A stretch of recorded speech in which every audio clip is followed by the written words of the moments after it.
Si Nano Nakajima ay naka-enroll sa isang paaralan para sa mga kabataang may superpowers. Sa paningin ng lahat, isa lang siyang mahina at walang kwentang estudyante, pero ang totoo, siya pala ang may pinakamalakas na kakayahan sa buong klase. Sa mundong ito, ang mga elite na taong may kapangyarihan ay tinatawag na the talented, at sinasanay sila para labanan ang mga halimaw na kilala bilang enemies of humanity. Itinatago ni Nakajima ang kanyang kakayahan dahil takot siya rito, ngunit isang araw, napilitan siyang gamitin ito para tumayo laban sa mga nambubuli sa kanya. Doon niya ibinunyag ang tunay niyang kapangyarihan, kaya niyang i-nullify ang talento ng ibang tao. Dahil dito, biglang nagbago ang balanse ng kapangyarihan sa klase, at hindi nagtagal, nalugmok sa kaguluhan ang buong paaralan. 50 taon na ang nakalipas, isang malaking trahedya ang tumama sa mundo nang lumitaw ang mga enemies of humanity.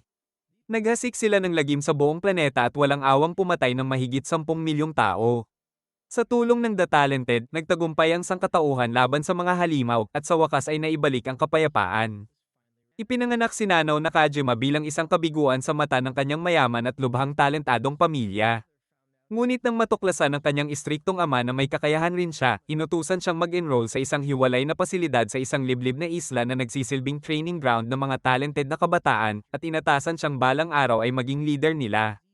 Ngunit hindi naging madali iyon, dahil tila wala siyang ipinapakitang espesyal na talento, kaya naman palagi siyang minamaliit at binubuli ng kanyang mga kaklase. Hindi nagtagal, may 2 bagong estudyanteng lumipat sa akademya. Ang una ay si Nana Hiragi, isang babaeng may kakayahang magbasa ng isip, ngunit kulang sa pakiramdam sa sitwasyon. Ang ikalawa naman ay si Kyoya Onodera, isang misteryoso at tahimik na estudyante na tumatangging ibunyag ang kanyang talento. Naupo si Nana sa tabi ni Nakajima, na kilala ng lahat bilang isang taluna na walang kakayahan. Nang basahin niya ang isip ni Nakajima, nalaman niyang palagi itong binubuli ng klase. Sinubukan itong itanggi ni Nakajima, ngunit biglang may lumapit na bully at tinukso siya sa harap ni Nana.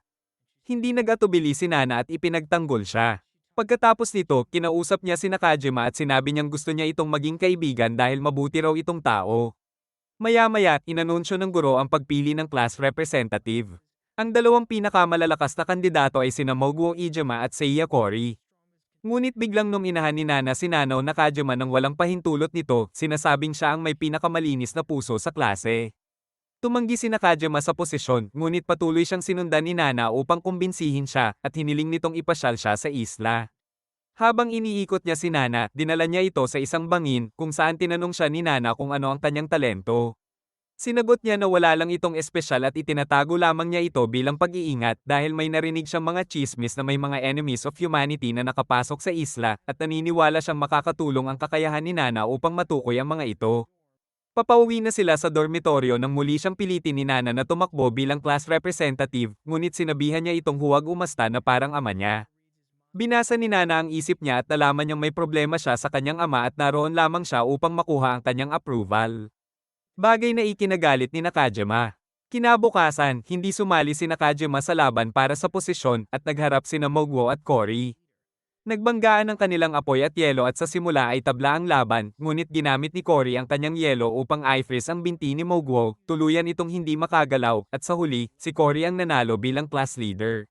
Binati siya ng lahat at pinuri bilang class leader, ngunit hindi ito matanggap ni Moguo Ijima at sa sobrang galit ay nagpakawala siya ng isang napakalaking fireball patungo kay Seiya Cory. Nagkanya-kanyang takbuhan ng mga estudyante, pero hindi nakaalis agad si Nana.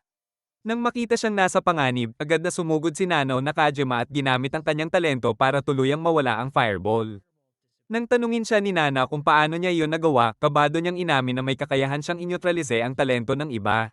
Namangha si Nana at niyakap siya, at mula noon ay itinuring siya ng lahat bilang bayani at tunay na lider. Kinagabihan, muling pumunta sina Nakajima at Nana sa bangin. Masaya si Nana para kay Nakajima dahil siya ang nahalal na class representative. At masaya rin si Nakajima na sa wakas ay may natagpuan siyang isang tunay na kaibigan. Ngunit bigla na lamang siyang itinulak ni Nana mula sa bangin. Nakaligtas siya sa pamamagitan ng pagkakapit sa isang lubid, habang si Nana ay tumingin sa kanya ng may nakakatakot na ngiti at inamin na wala talaga siyang kakayahang magbasa ng isip. Sa halip, ginamit lang niya ang kanyang matalas na obserbasyon at deduction, na parang si Sherlock Holmes, para mabuo ang tamang conclusion. Lubos na nabigla si Nakajima nang sabihin ni Nana na ang mga taong tulad niya ang tunay na enemies of humanity at iyon ang dahilan kung bakit kailangan silang puksain. Nawala ng lakas ang kanyang mga kamay at nahulog siya sa dagat habang si Nana ay taimtim na nanalangin para sa kanyang mabilis na kamatayan dahil ayon sa kanyang espesyal na app, kung mabubuhay si Nakajima, lalampas sa 1,000,000 ang magiging potensyal na kill count nito. Doon isiniwalat ang katotohanan na 50 taon na ang nakalipas, ang tinaguriang enemies of humanity ay hindi pala mga alien o halimaw, kundi ang unang henerasyon ng mga taong nagkaroon ng supernatural abilities na nakipagbakbakan sa mga ordinaryong tao at lokal na pamahalaan, at nauwi sa pagkawasak ng mga lungsod. Dumami pa ang mga tulad nila sa buong mundo hanggang sa mangyari ang isang malaking calamity. Sinubukan ng mga gobyerno na i-recruit ang mga talented para labanan sila, ngunit nabigo rin ito. At sa huli ay nanaig lamang ang sangkatauhan gamit ang tradisyonal na digmaan. Matapos maibalik ang kapayapaan, patuloy pa ring ipinapanganak ang mga taong may kapangyarihan, kaya nakaisip ang mga bansa ng isang tusaong plano, ilagay sila sa mga hiwalay na isla sa ngalan ng training at tuluyang ihiwalay sa mundo. Habang nakakulong ang The Talented sa mga islang ito, lihim namang ipinapadala ang mga ahente tulad ni Nana upang patayin sila isa-isa ng palihim, para masigurong hindi na sila muling makapipinsala.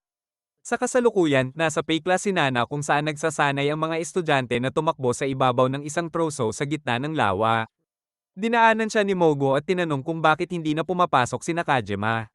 Napansin naman ni Nana si Seiya Cory na agad nagyayelo ng buong lawa dahil ayaw nitong mag-training, kaya minarkahan niya ito bilang kanyang ikalawang target at nilapitan sa lunch break upang alamin ang sikreto ng kapangyarihan nito. Biglang naaga ang atensyon niya nang makita si Mogo na nakikipag-away sa isang estudyante. Ngunit bago pa man tumama ang suntok nito, biglang umatras ang oras. Sa halip na makasuntok, si Moguo ang nasapak ng isang lalaking nagngangalang Yohei Shibusawa dahil ginulo nito ang tahimik niyang pagkain. Hindi makapaniwala si Nana sa kanyang nasaksihan, at ipinaliwanag ni Cory na si Yohei ay may kakayahang mag-freeze ng oras at siya ang pinakamalakas na estudyante sa kanilang klase. Nang makita ni Nana na ang potensyal na kill count ni Yohei ay lampas 800,000, nagpasya siyang siya ang unang target. Sumama siya kay Yohei sa pagkain at sinubukang buhusan ito ng tubig, ngunit sa isang kisap mata, nakita niyang hingal si Yohei habang mahigpit na hawak ang baso, at ang tubig na muntik na niyang ibuhos ay ni hindi man lang nakabasa sa damit nito. Ito mismo ang gusto niyang subukan, kaya pinilit ni Nana si Yohei na ibunyag ang kanyang kakayahan. Sa halip na kabahan dahil nabunyag ang sikreto niya, naging excited pa si Yohei at iminungkahi na magtulungan sila ni Nana para alisin ang kahirapan at diskriminasyon sa mundo sa pamamagitan ng pagbabago ng nakaraan. Para kay Nana, kasing delusyonal ng lakas niya ang mga pinapangarap nito, at kung gagamitin ni Yohei ang kanyang kapangyarihan at makita ang mga ginawa niyang pagpatay, siguradong malalagay siya sa panganib. Hindi rin niya ito maaaring patayin sa karaniwang paraan dahil babalik lang si Yohei sa nakaraan. Sa sandaling iyon, dumating si Kyoya Onodera at hiniling kay Yohei na ibalik ang oras upang imbestigahan ang pagkawala ni Nano Nakajima. Kinilabutan si Nana nang marinig ito at agad na iminungkahi na baka nag-sick leave lang si Nakajima. Ngunit sinabi ni Kyoya na kumatok siya sa pintuan nito at walang sumagot. Habang tinatanong siya, patuloy na hinahaplos ni Kyoya ang buhok ni Nana na lalo niyang ikinapanik. Halos manginig siya tuwing pakiramdam niya ay papalapit na si Kyoya sa katotohanan, kaya hiniling niyang tigilan nito ang paghawak sa kanyang buhok. Tumanggi si Kyoya at sinabing nagpapaalala raw yun sa kanya ng kanyang nakababatang kapatid. Sinubukan ni Nana na kontrolin ang usapan at binanggit ang mga chismis tungkol sa pagpasok ng enemies of humanity sa paaralan. Pagkatapos nito, nagkunwari siyang natatakot kay Kyoya at sinabing may narinig siyang kakaiba at nakakatakot sa loob ng isipan nito. Dahil sa kanyang pag-arte, naniwala si Yohei at lalo itong naging suspetsyado kay Kyoya, kaya tinanong niya kung bakit hinahanap nito si Nakajima. Sagot ni Kyoya, interesado lang daw siya kay Nakajima at gusto niya itong maging kaibigan. Umalis si Kyoya, ngunit mula noon ay naging maingat na si Yohei sa kanya at hiniling kay Nana na tulungan siyang imbestigahan ang pagkawala ni Nakajima. Kahit nanganganib na mabunyag ang kanyang plano, wala nang ibang pagpipilian si Nana kundi sumama. Una nilang pinuntahan ang boys' dorm kung saan bumalik si Yohei sa nakaraan at bumalik ng pagod na pagod. Doon nalaman ni Nana na pisikal na nakakapagod ang pagbalik sa oras, hindi kayang lumampas ni Yohei sa higit isang araw, at kapag may malinaw na nakakita sa kanya sa nakaraan, automatiko siyang bumabalik sa kasalukuyan. Muling bumalik si Yohei sa nakaraan at nakita niyang magkasamang pumunta sina Nakajima at Nana sa bangin, ngunit pinili niyang hindi sundan ang mga ito. Bumalik siya ulit sa nakaraan pagkatapos makarating sa bangin, at nang magbalik sa kasalukuyan, sinabi niyang nakita niya sina Nana at Nakajima na tila nagdi-date at naglalambingan, ngunit napansin daw siya ni Nana kaya agad siyang bumalik. Sigurado si Yohei na naghiwalay sina Nana at Nakajima matapos yon. Ngunit alam ni Nana na hindi iyon ang totoo. Na-override na ang alaala niya at matapos makita si Yohei na biglang mawala, ipinagpatuloy niya ang pagpatay kay Nakajima. Nakahinga siya ng maluwag dahil hindi siya pinaghinalaan ni Yohei at nagpa siya silang itigil muna ang investigasyon sa araw na iyon. Ngunit sa gabi, naglatag si Nana ng bitag para kay Yohei at nagtungo sa kwarto nito para humingi ng tulong. Sinabi niyang kinain daw si Nakajima ng isang enemy of humanity, ngunit hindi niya ito sinabi noon dahil hindi pa niya ito lubos na pinagkakatiwalaan. Dinala niya si Yohei sa gubat at nakiusap na iligtas si Nakajima mula sa halimaw habang umiiyak at ipinapakita ang husay niya sa pag-arte. Nahulog sa patibong si Yohei at pumayag na bumalik sa nakaraan. Sigurado si Nana na hindi na ito babalik. Dahil ikinalat niya ang lupa mula sa nagyelong lawa at alam niyang babalik si Yohei sa parehong lugar kapag nag-time travel. Ngunit ang lawa ay nagyelo lamang noong umagang iyon, kagabi, tubig pa ito. Hindi marunong lumangoy si Yohei, kaya siguradong malulunod siya pagdating niya sa nakaraan. Ipinagpalagay ni Nana na patay na siya, at nang kinabukasan ay nagyelo ni Seiya Cory ang lawa, tuluyan itong ginawang imposible na mabawi pa ang bangkay ni Yohei. Natapos na ang kanyang perpektong krimen. At ikinatuwa ni Nana na napatumba niya ang isang taong may napakadelikadong kapangyarihan. Samantala, naniniwala si Kyoya Onodera na may kakaibang nangyayari sa isla at lihim niya itong iniimbestigahan. Natagpuan niya ang naputol na lubid sa bangin at may napansin siyang kumikislap sa ibaba, kaya tumalon siya upang kunin ito. Bumalik siya sa silid-aralan na basang-basa, may nakasabit pang damong dagat sa ulo, habang si Nana naman ay abala sa pagpapabilib sa mga estudyante gamit ang kanyang huwad na kakayahang magbasa ng isip. Sa pamamagitan lamang ng matalas na obserbasyon na parang kay Sherlock Holmes, agad na nalaman ni Kyoya ang bagong napansin ni Nana tungkol kay Seiya Cory.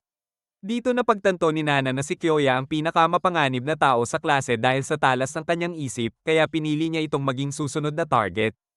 Inaya niya itong magtanghalian, ngunit binaliwala siya nito, kaya nagpa siya siyang sundan ito ng palihim. Nakita niya si Kyoya na bumibili ng gatas sa vending machine at pumasok sa isang bodega, at nang umalis ito, palihim na pumasok si Nana at nalaman niyang pinapainit lang pala ni Kyoya ang gatas para sa isang pusa. Naisip niya na sa kabila ng misteryoso at edgy nitong aura, mabait pala itong tao. Direkta niya itong nilapitan at sinabi ang tungkol sa damong dagat sa ulo nito, at sinamantala ni Kyoya ang pagkakataon para imbitahin siya sa kanyang kwarto. Sumama si Nana dahil makakatulong ito para makilala ang kanyang personalidad, ngunit nabigla siya nang makita niyang punong-puno ng libro at collectibles ang kwarto nito, at inisip niyang kaya nitong manalo sa isang pandaigdigang nerd championship. Inimbitahan siya ni Kyoya na maging kaibigan at maglaro ng mga old-school video games. Napansin ni Nana na hindi lang pala ito socially clueless, kundi hindi rin ito alam ang mga karaniwang salitang ginagamit ng iba, kaya lalo siyang nalito kung anong klaseng tao talaga ito. Maya-maya, tinanong niya kung bakit iniimbestigahan nito ang pagkawala ni Nakajima, at ipinaliwanag ni Kyoya na ilang taon na ang nakalipas, ang kanyang kapatid na babae ay nagpunta rin sa isla at biglang nawala ng walang bakas. Nakita niya ang pagkakapareho ng kaso kay Nakajima at nais niyang malaman kung may koneksyon ang dalawa. Nagreklamo rin si Kyoya na tila walang pakialam ang paaralan sa mga pagkawala, at sa kabila ng sinasabi ng gobyerno na isa itong training camp, para lamang daw itong lugar na walang batas kung saan pinababayaan ang mga batang may kapangyarihan. Nang magdilim na, umalis si Nana sa kwarto nito, ngunit biglang inilabas ni Kyoya ang relo ni Nanao Nakajima mula sa kanyang bulsa. Nawala nang masabi si Nana at nagtaka kung paano niya ito nakuha, ngunit tahimik lang siyang sinabihang sumunod. Dinala siya ni Kyoya sa bangin, at lalo siyang kinabahan nang tanungin siya kung ano ang ginagawa niya noong gabing nawala si Nakajima. Sinabi ni Nana na naroon sila noong gabing iyon ngunit bumalik din sila sa kani-kanilang dormitoryo. Gayunpaman, may teorya si Kyoya na hindi umalis si Nakajima sa lugar at may nagtulak sa kanya pababa, at iniwan nito ang kanyang relo bilang mensahe tungkol sa kanyang pagpatay. Nais ni Kyoya na alamin ang katotohanan at iniisip din niyang i-report ito sa pamunuan ng paaralan. Ngunit pilit siyang pinipigilan ni Nana dahil natatakot siyang tama ang hinala nito at magiging masama iyon para sa kanya. Sinubukan niyang ilihis ang usapan sa pamamagitan ng pagtatanong tungkol sa talento ni Kyoya, at hinamon naman siya nitong alamin iyon sa pamamagitan ng pagbabasa ng isip. Sinabi ni Nana na nakakatakot ang inaasta nito, ngunit sumagot si Kyoya na hindi iyon dahil pinaghihinalaan niya siya. Binalaan niya si Nana na posibleng may enemy of humanity na nakapasok sa isla. Kaya kailangan nitong mag-ingat at umasa sa kanyang mga kaibigan. Pagbalik ni Nana sa kanyang kwarto, sinubukan niyang alamin ang tunay na pagkatao ni Kyoya, ngunit halos wala siyang makuhang impormasyon tungkol dito sa kanyang mission brief. Humiling siya ng datos tungkol sa mga talented na estudyanteng naka-enroll sa paaralan at ibinigay sa kanya ng komite ang lahat ng impormasyong mayroon sila. Binalaan siya ng komite na maaaring mag-evolve ang mga kapangyarihan ng the talented habang sila'y lumalaki. Kaya kailangan niyang tuklasin ang tunay nilang kakayahan sa sarili niyang paraan. Napag-isip-isip ni Nana na dahil nagawa ni Kyoya na tumalon sa dagat at makaalis ng ligtas, malamang ay may superhuman na pangangatawan ito, kaya nagplano siyang maglatag ng bitag para mapilitan itong gamitin ang kanyang kapangyarihan. Kinabukasan, pumunta sina Nana at Kyoya kay Teacher Aoyama at sinabi ang hinalang pagpaslang kay Nakajima, hinihiling na ipaalam ito sa mga magulang. Nagpanik ang guro at sinabing hindi sila malayang makakontak ang labas ng isla at mahigpit niyang ipinagbawal na ipaalam ito sa ibang estudyante upang maiwasan ang kaguluhan. Napagtanto ni Nana na walang ideya ang guro sa tunay na nangyayari at wala ring silbi kahit makipag-ugnayan pa ito sa kanyang mga nakakataas. Maya-maya, gaya ng nakasanayan. Pumunta si Kyoya para pakainin ng pas ang gala ngunit wala ito sa bodega. Habang iniisip niya kung sino ang nasa likod ng pagkawala ni Nakajima, naniwala siyang kung mamamatay tao ang kalaban, may kalamangan siya rito. Ang hindi niya alam, nasa kamay na ni Nana ang pusa at sinusundan na siya dahil kumbinsido rin siyang may kalamangan siya kay Kyoya base sa mga napansin niya sa kwarto nito. Napansin ni Nana na maalaga si Kyoya sa kalinisan, ngunit tila hindi nito kayang matukoy kung kailan panis o mabaho ang isang bagay. Dito niya napagpasyahang mahina ang pang-amoy nito, kaya pinuno niya ng gas ang bodega. Gumana ang bitag, at nang sindihan ni Kyoya ang kalan, sumabog ang silid na puno ng gas. Agad na tumakbo si Nana sa lugar upang alamin kung patay na si Kyoya o kung napilitan na itong gamitin ang kanyang talento. Nakita niya ang sunog at halos hindi makilalang katawan nito at sinabing tatawag siya ng tulong, ngunit habang tumatakbo siya palayo, bigla siyang hinawakan ni Kyoya sa binti. Natakot si Nana, ngunit kalmado siyang tinanong ni Kyoya kung paano siya nakarating agad doon at kung paano niya siya nakilala kahit halos hindi na makilala ang kanyang anyo. Patuloy siyang tinanong habang unti-unting naghihilom ang kanyang mga sugat at laking gulat ni Nana nang makita siyang tuluyang gumaling. Tumayo si Kyoya at tinanong siya kung hindi ba niya nabasa ang isip niya para malaman na siya ay invincible. Sinabi niya na may limitasyon din ang kanyang kapangyarihan at sadyang iniisip niya iyon ng todo sa sandaling iyon para mabasa ni Nana ang kanyang isip at matuklasan ang kahinaang iyon. Kinilabutan si Nana sa kanyang asal, ngunit ngumiti siya at nagkunwaring naiintindihan niya, kahit mas lalo pang tumindi ang hangarin niyang patayin si Kyoya. Kinabukasan, kinulit ni na Moguo Ijima at Seiya Kori si Kyoya. Pinaghihinalaang siya ang may kagagawa ng sunog. Ngunit sinabi ni Kyoya na inatake siya ng isang enemy of humanity na siya ring nasa likod ng pagkawala ni Nakajima at Yohei. Narinig ito ni Nana at lalo niyang naramdaman na si Kyoya ang pinakamalaking banta sa kanyang plano. Biglang pumasok ang dalawang babae sa silid-aralan at binasa ng malakas ang isang love letter na naka-address kay Michiru Inukai. Namula sa hiya si Michiru, ngunit napansin niya ang gasgas sa binti ni Nana at dinilaan ito upang pagalingin gamit ang kanyang kakayahan. Natuwa ang mga lalaki at lihim na umasa na sana'y masugatan din sila para maranasan iyon.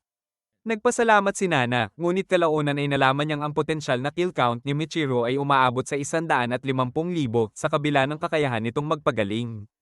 Lumapit si Nana kay Michiru na naghihintay sa tinatawag niyang Prince Charming na nagpadala ng liham at sinabi sa kanya na walang darating. Itinuro niya ang dalawang bully na babaeng nagtatago sa mga palumpong at sinabing prank lang iyon.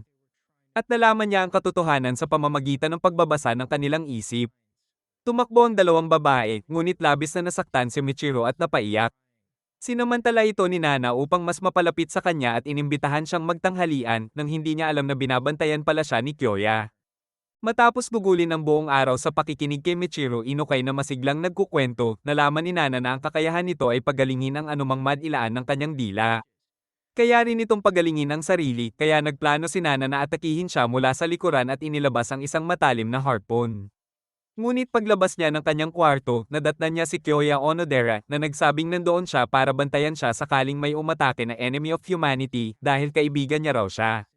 Nagkunwari si Nana na naiilang at natatakot sa kanya, kaya bumalik siya sa loob at nilakasan ang tugtog ng musika. Naghinala si Kyoya at pamwesto sa labas ng bintana, iniisip na baka tumakas si Nana gamit ang bintana habang tinatakpan ng malakas na musika ang ingay. Nakita niyang tumatakbo si Nana at agad niya itong sinundan, ngunit nauna na si Nana sa kwarto ni Michiru. Kinausap niya ito at nilibang, at nang tumalikod ang walang kamalay-malay na babae, biglang sumugod si Nana para saksakin siya. Ngunit ang malakas na sigaw ni Michiru ang nagbunyag ng lokasyon nila. Akala ni Kyoya ay si Nana ang umatake kay Michiro, kaya sinugod niya ang kwarto, ngunit laking gulat niya nang makita si Nana na may sugat sa likod habang sinusubukan ni Michiro na pagalingin siya. Sinabi ni Michiro na isang invisible type na enemy of humanity ang umatake sa kanila mula sa likuran at iniligtas siya ni Nana sa atake.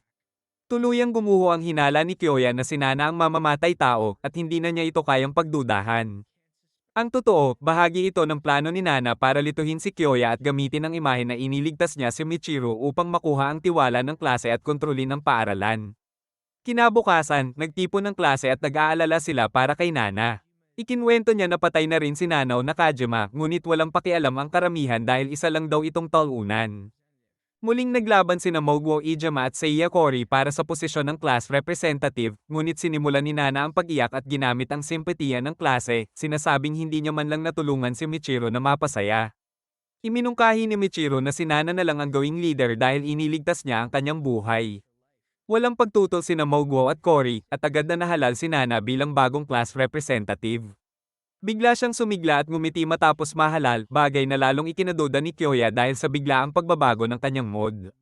Gayunpaman, pagkatapos ng klase ay humingi pa rin siya ng paumanhin kay Nana, ngunit pinaalalahanan niya ito na ang sugat niya ay tila gawa ng isang matulis na bagay tulad ng screwdriver o harpoon. Nagtaka si Nana kung bakit gagamit ng ganoong karaniwang sandata ang isang enemy of humanity, at muli siyang nilamig sa takot na pagtantong kailangan na niyang palitan ang kanyang armas. Kinagabihan, gumawa siya ng isang nakamamatay na lason at binalak na subukan ito kay Kyoya na itinuturing niyang invincible. Pumunta siya sa boys' dormitory, ngunit hinarang siya sa gate ng isang lalaking nagngangalang Tsunekichi Hatedera na nagsabing kaya niyang makita ang hinaharap. Nabigla si Nana at halos manginig sa takot, iniisip na nabuking na siya. Ipinakita ni Tsunekichi ang isang litrato kung saan sinasakal siya ni Nana at tinanong kung bakit niya raw siya papatayin. Kinabahan si Nana at maingat na sinuri ang litrato na nagpapakitang sinasakal niya si Tsunekichi alas 10 ng gabi sa pay storeroom. Ngunit kalmado niyang sinabi na wala siyang ideya sa sinasabi nito. Inaya siya ni Tsunekichi na maghapunan habang pinag-uusapan nila ito at dinala siya sa cafeteria. Kinabog niya ang pinto, at kahit sinabi ni Nana na baka tulog na ang tagapagluto, iginiit ni Tsunekichi na nakita niyang bukas ang cafeteria sa kanyang pangitain. At tama nga, bumukas ang pinto at kinuha ng food lady ang kanilang order. Habang naghihintay ng pagkain, ikinwento ni Tsunekichi ang isang karanasan noong bata pa siya.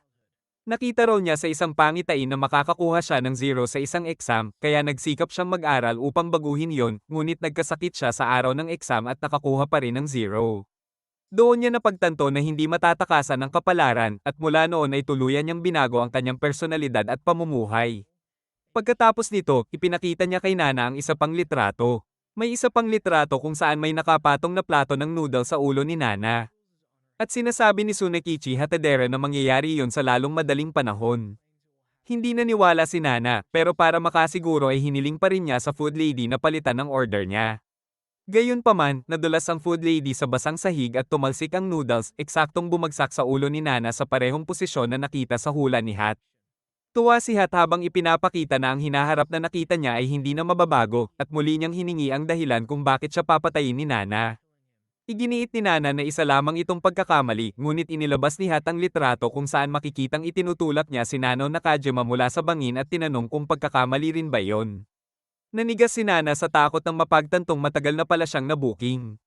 Ipinaliwanag ni Hat na kinunan niya ang litrato noong unang araw na dumating si Nana sa isla, ngunit hindi niya ito isinumbong dahil mangyayari rin naman daw ang hinaharap.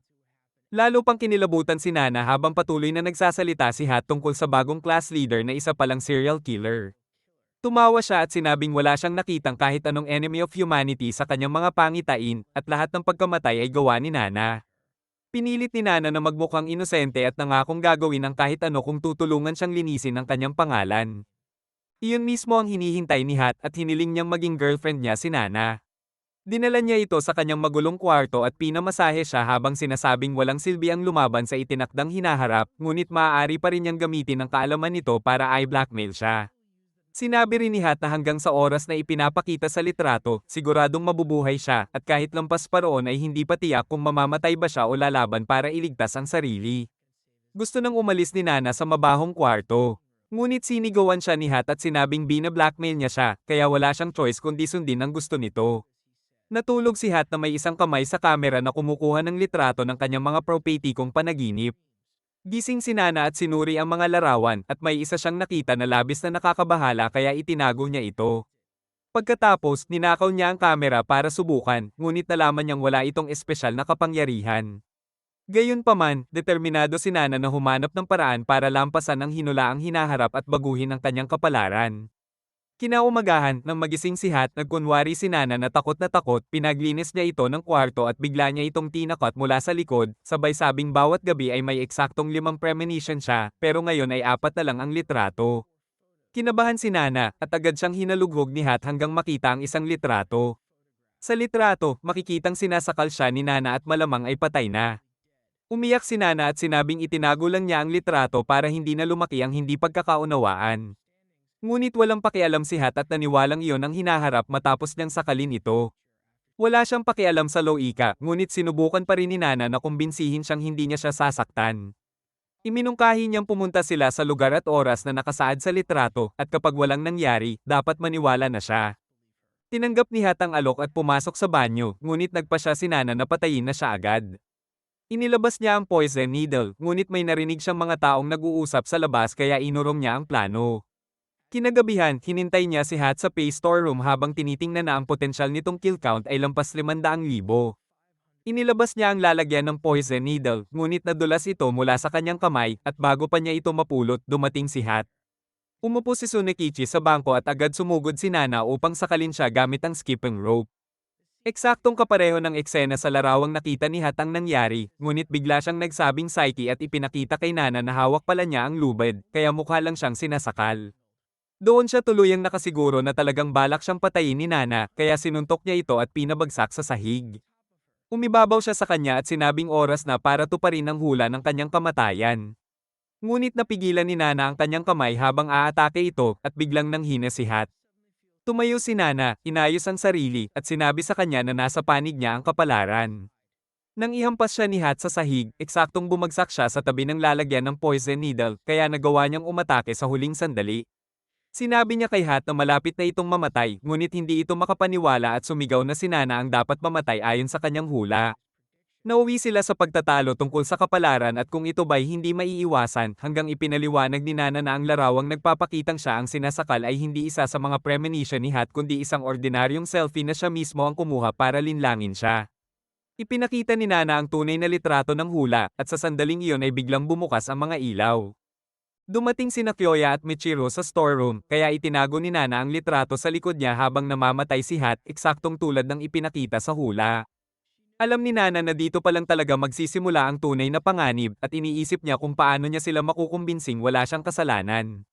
Nabigla sina Kyoya at Michiro, ngunit nagkunwari si Nana na takot at nakiusap sa kaibigan niyang iligtas si Hat.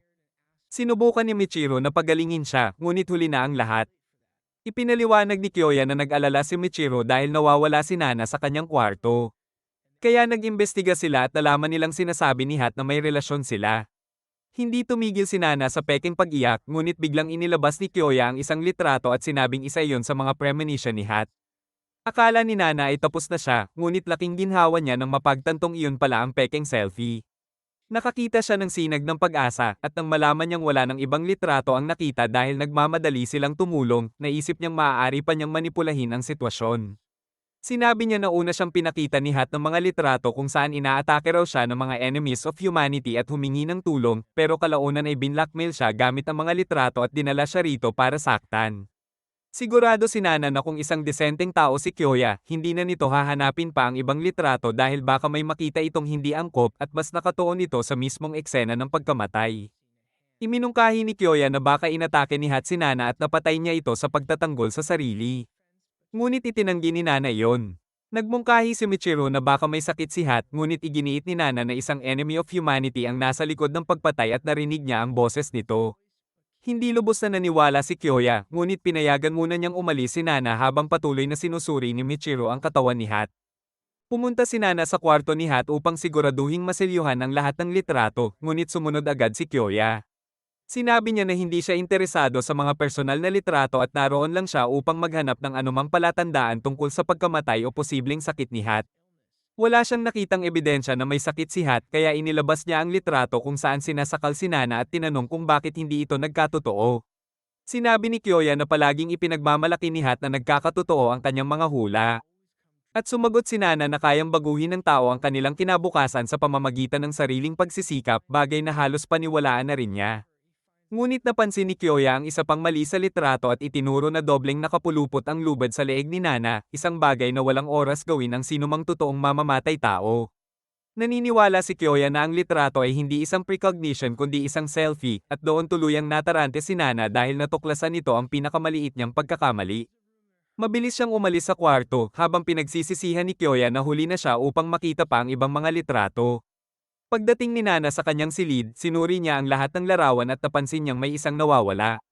Agad niyang naisip kung nasaan iyon at binalot siya ng matinding kaba. Dumiretso siya sa storeroom kung saan sinusubukan ni Michiro na buhayin si Hat sa pamamagitan ng pagpalawak ng kanyang kakayahan. Nabigo siya, ngunit may napansin siya sa katawan ni Hat at natagpuan ang isang litrato kung saan itinutulak ni Nana si Nakajima mula sa bangin. Bago pa man makapag-isip si Michiro, dumating si Nana na may nakakatakot na ngiti at tinanong kung may nakita siya.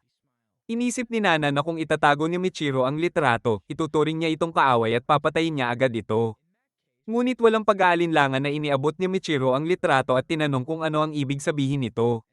Sinabi ni Nana na hindi palaging nakikita ni Hat ang hinaharap at humihina na ang kanyang kapangyarihan kamakailan.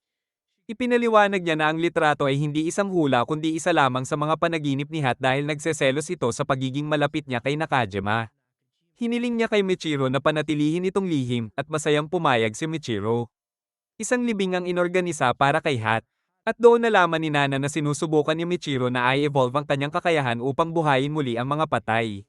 Mas maaga, pinayuhan ni Nana si Michiro na huwag gamitin ng pabaya ang kanyang kapangyarihan dahil bawat pagpapagaling ay nagpapabawas sa kanyang habang buhay.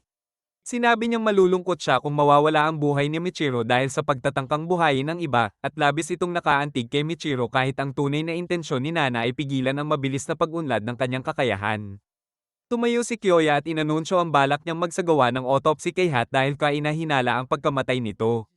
Kinabahan si Nana dahil maaaring mabunyag ang kanyang lihim, kaya sinubukan niyang pigilan siya at inilabas siya upang pakiusapan na huwag magdulot ng gulo. Ngunit kumbinsido si Kyoya na ang pumatay kay Hat ay siya ring may kinalaman sa naunang pagsabog at hindi siya natinag sa mga salita ni Nana. Bumalik siya sa libing na determinado pa rin sa autopsy. Sinubukan muli ni Nana na pigilan siya sa pamamagitan ng pag-udyok sa emosyon ng ibang estudyante. Ngunit nakarating pa rin siya sa kabaong. Bigla itong bumukas at bumangon si Hat na parang zombie na ikinatakot ng lahat. Lumabas na si Shinji, isang estudyante na may kakayahang necromancy, ang muling nagpaandar sa katawan ni Hat. Sinabi niyang hindi na kailangan ng autopsy dahil maaari niyang ipasalite si Hat tungkol sa kanyang pagkamatay. Kinabahan ng lahat, ngunit sinubukan ng girlfriend niyang si Yuka na ipagtanggol siya at sabihing hindi siya masamang tao kahit kainahinala ang kanyang kapangyarihan. Napagtanto ni Nana na nasa matinding panganib siya, kaya agad siyang umarte at sinabing naririnig niya ang boses ng kaluluwa ni Hat na umiiyak sa sakit dahil sa muling pagkabuhay. Naantig ang lahat at nakiusap silang ibalik na lang sa kapahingahan ang kanilang kaklase. Hindi na rin nakapagtutol si Kyoya at natapos ang kaso sa muling paglalagay kay Hat sa kabaong. Gayunpaman, napagpasyahan ni Nana na ang susunod niyang target ay ang necromancer dahil madali itong makakakuha ng ebidensya at mga saksi. Kinabukasan, kinausap niya si Yuka tungkol sa dahilan kung bakit bihirang pumasok si Shinji sa paaralan. Sinabi ni Yuka na introvert ito at patuloy pa siyang nagpuri tungkol sa kanya, lalo na tuwing gabi. Sinundan ni Nana si Yuka upang matunton ang kanyang pakikipagkita kay Shinji. Plano ni Nana na sabay-sabay silang patayin, ngunit naroon din si Kyoya at sinabi niyang nagbabantay siya dahil nararamdaman niyang si Shinji ang susunod na target ng serial killer. Napansin sila ni Shinji at hindi natuwa na naabala ang kanilang date. Binalaan siya ni Koa na mag-ingat sa killer na malaya sa paligid pero iniwan siya ni Shinji nang hindi nag-aalala. Ipinaliwanag ni Yuka na si Shinji ang isa sa pinakamatapang niyang kakilala at ikinwento niya ang kanilang kabataan, isang araw. Nag-movie date sila at nag-apoy ang gusali. Naiwan si Shinji para makalabas ang iba, ngunit siya mismo ay naitrap. Pumasok si Yuka para iligtas siya at doon nadiskubre ang kanyang She-Hulk-like na kapangyarihan. Idinagdag niya na ang mga peklat sa kamay ni Shinji ay dahil nasunog siya habang inililigtas ang iba. Kinabukasan, nagkunwari si Nana na may sakit at pinapapasakay si Michiro sa infirmary. Doon niya sinamantala ang pagkakataon para makalusot sa boys' dorm, pinakalma si Shinji sa tulog gamit ang lason at sinabi sa kanya na sasama rin sa kanya ang kanyang girlfriend. Pagbalik niya sa infirmary, napansin niya ang pusa na natrap sa sementadong hukay. Napansin ni Kyoya na nawawala si Nana at tinanong ang matalik niyang kaibigan, si Michiro, na nagdala sa kanya sa infirmary, kung saan wala na si Nana. Bigla siyang lumabas sa bintana at humingi ng tulong, kasama sina Kyoya, Michiro, at Yuka para iligtas ang pusa. Kahit nalalagay sa panganib ang kanyang plano, hiningi niya kay Yuka na alisin ang konkretong slab, ngunit sinabi ni Yuka na allergic siya sa pusa at hindi magagamit ang kanyang kapangyarihan. Iminungkahi ni Kyoya na gumamit ng cat food para ilabas ang pusa, at tama ang hula niya. Pinangalagaan ni Michiro ang nailigtas na kuting, at nagpasalamat si Nana, ngunit lalo pang nalito si Kyoya kung pwede bang maging serial killer ang isang pusa. Kinagabihan, pumasok si Nana sa kwarto ni Yuka para patayin siya gamit ang lason, ngunit bago niya nagawa, may hamampas sa kanya mula sa likuran at hinawakan siya. Gising si Yuka at sinabi kay Nana na nakita niya ang lahat sa pamamagitan ng mga mata ni Shinji, na siya mismo ang humahawak kay Nana ngayon. Napagtanto ni Nana na nagsinungaling si Yuka tungkol sa kanilang mga kapangyarihan, siya pala ang necromancer, at si Shinji ay may ganap na kapangyarihan ngunit hindi talaga buhay. Binihisa ni Yuka ang ilaw at nagkwento ng kanyang love story, at natagpuan ang poison needle na kanina lang ibinaba ni Nana. Itinuro niya ang karayom sa kanya ngunit hindi saktan dahil gusto niyang ipagpatuloy ang kwento. Sinabi ni Yuka na namatay si Shinji habang naging bayani sa sunog, at labis siyang nadismaya kaya ginamit ang kanyang kapangyarihan para hindi siya mamatay at lagi siyang kasama. Sa libing nihat, siya ang kumokontrol sa katawan ni Shinji, ngunit para lamang ipakita si Shinji bilang bayani. Idinagdag niya na kaya niyang i-channel ang kapangyarihan ng lahat ng patay na tao, at iyon ang dahilan kung bakit paminsan-minsan ay nagagamit niya ang super strength ni Shinji. Napagtanto ni Nana na nakaharap siya sa isang psychopathic na necromancer. Si Shinji ay zombie lang at narinig at nakita niya ang pagtatangka ni Nana na patayin siya. Sinabi ni Yuka na plano nilang aksyonan siya agad. Ngunit dahil iniligtas ni Nana ang pusa kanina, binigyan siya ng isa pang pagkakataon at muli niyang pinatunayan na siya ay mamamatay tao. Kinumpiska ni Yuka ang poison needle case ni Nana at sinabi na matagal na niyang naramdaman na may kakaiba sa isla, pero hindi siya nag-alala basta kasama niya ang kanyang boyfriend. Ngayon, pinaghihinalaan niyang si Nana ang nasa likod ng pagpatay sa lahat ng kaklase at nagbanta na sasabihin ito sa lahat. Nagulat si Nana, ngunit iyon ang nagpatalsik sa kanyang tunay na personalidad. Ngumiti si Nana at sinabi na pinatay niya ang lahat pero kahit papaano ay hinayaan niya silang makapahinga sa katahimikan at hindi ginawang laruan. Hindi nahulog si Yuka sa kanyang pang-uuyam pero may iba pang paraan si Nana para guluhin siya. Sinabi niya na ipapakita niya sa lahat ang katotohanan na near-inanimate ni Yuka si Shinji, at mas maniniwala ang lahat sa kanya kaysa sa isang necromancer na pinapahiya ang patay sa pamamagitan ng pilit na pagbuhay. Naiipit si Yuka, pero alam ni Nana na wala itong magagawa nang wala ang kanyang mga karayom. Kaya nag-alok siya ng pagkakataong makipagtulungan. Nangakong itatago ni Nana ang kanilang mga lihim at hindi papatayin ang sinuman, ngunit hindi ito nakumbinsi kay Yuka. Sinabi pa ni Nana na kaya niyang basahin ang isip ng mga patay at masabi sa kanya kung ano talaga ang gustong sabihin ni Shinji ngayon kung palalayain siya. Dahil sa pagiging hopeless romantic ni Yuka, naniwala siya sa mga salita ni Nana at binawasan ang higpit ng pagkakahawak ni Shinji sa kanya. Nagkunwari si Nana na binabasa ang isip ni Shinji ngunit bigla siyang tumakas. Gusto sanang sundan ni Yuka si Nana, ngunit pinigilan siya ni Shinji, sinasabing mas mabuting patayin na lang nila si Nana at pagkatapos ay magagamit niya ang kapangyarihan para basahin ang isip nito. Pumayag si Yuka sa suhestyon ni Shinji at naghanda na atakihin si Nana. Ngunit naghihintay na pala ito sa labas. Ginaya ni Nana ang kanilang mga galaw para maakit sa kanya at planong tuklasin ang lihim ng kapangyarihan ni Yuka bago siya talunin. Ang tunay na problema ay si Shinji at ang sobrang lakas nito. Bigla naalala ni Nana ang nakita niyang kwintas ni Hat sa ilalim ng kama ni Yuka at nabuo ang teorya na kailangan niya ang isang bagay na pag-aari ng patay para kontrolin sila.